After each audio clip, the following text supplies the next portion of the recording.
This is Ryan Thompson, Assistant Athletic Director for Communications here at Davenport University. Today I'm being joined by head men's baseball coach Kevin Tidey. How are you, Coach? Great, you? Well, I'm sure you're even better than great. You guys had a phenomenal weekend. You went to Central Missouri, ranked number 3 in Division II. You won the last 2 games of that series, back-to-back victories. What were your thoughts on what you expected going into that series and then the results coming out? Well, I mean, we scheduled it because we know they're, perennially a powerhouse in Division Two, and I mean, we have a veteran, older group, and had a good start last year, so we definitely wanted to kind of see where we are at early in this process, and I definitely think it was a good test for us. That's probably some of the better pitching we'll see the whole year, and yeah, definitely a great test, and kind of gave us an idea where we're at. You guys do lose that first contest, but then you rebound. What was the message between those games, and how did you turn it around for game 2? Well, I mean, we said it right after the first game. Like when you're going and playing somebody of that caliber, your goal is to win the series. And obviously losing the first game was disappointing. But I mean, we still were in a position where we could win the series. And we definitely played way below our potential in the first game. And whether it be, I give some credit to their pitching, but also the fact that it was our first time we'd been outside. We didn't get any outside practices this year at all. So we still felt like we had a chance to win the series, and that was our goal coming in. Let's talk about a couple different guys that really shined during this series. Ricky Clark, 7 1/3 innings, just 4 hits allowed, 3 Ks in Tuesday's win. Last year, he only threw 2 1/3 in the shortened season. Was that expected from him, that kind of performance?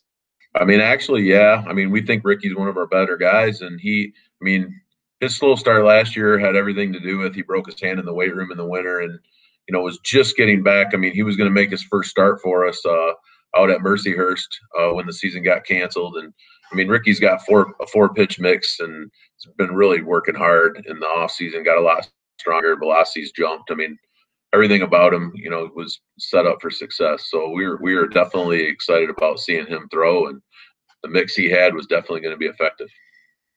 And then Cal comes in and gets 2 saves, pressure situation, a 1-run win, and then a 3-run win. But he came in the 8th in that game on Tuesday with the bases loaded and just 1 out and got the last 5 outs. He had never had a save before for you guys. Is this a new role for him or just situational decision by you guys? No, it's definitely a new role. I mean, I think he's more comfortable on the back end and not as a starter, and has had more success messing around with that. I mean, he's grown up a ton as a person, and just his ability to handle all these type of things. So I think having him as a lefty on the back end, and having a couple of the other guys righties. I mean, we've got a couple lefties and righties on the back end that are all going to be in that mix a little bit. So it was great to see him come out and pound the zone with strikes, and just act like he's been there before. Yeah, and you got a really good performance from Nolan Allen. He had a timely home run in game 2 on Monday, put you guys ahead. He played really well this week for you guys, didn't he? Yeah, I mean, that home run was huge because honestly, we didn't perform offensively like we think we're capable. I mean, we know we have a pretty good offensive club, and I mean, credit their pitching. I mean, the pitching was really good. So that was definitely a part of it. But the fact that we weren't very good at all offensively in game 1, and then we were kind of struggling, that was a huge home run for us to get us that win basically in game 2, and then we kind of rolled from there and got a lot better in that last game. You had touched on it. That was going to lead into my next question, which was offense. You guys hit 217 as a team, but you still got 2 wins. What does that show about your squad? Well, that's the best. I mean, honestly, the best part about it, to be able to grind out a couple wins and win a series when you really didn't perform like you can. That was very encouraging. I mean, obviously last year, beginning in the first 15 games, I mean, we got leads early. We were crazy aggressive on the bases and just dictated the pace of everything. And that was a lot different than this weekend. I mean, we were behind a couple times, which kind of sometimes changes your approach of how you're going to handle what you're doing offensively. So to be able to grind out a couple W's when you're not really playing your best baseball is definitely a good thing. You guys have this week off. In 2 weeks. The plan is to travel to Quincy. It'll be their first games of the season. How do you prepare for that 4-game series on the road? And does having those 3 games under your belt help?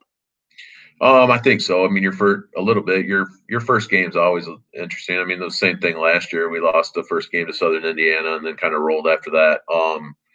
But I mean, Quincy's perennially a top 25 team, and that was a huge pickup series for us to be able to go there and get tested again. So I mean, we're going to have 7 games in the book of all with really good competition. So it definitely is going to help us prepare for conference starting and all that kind of stuff.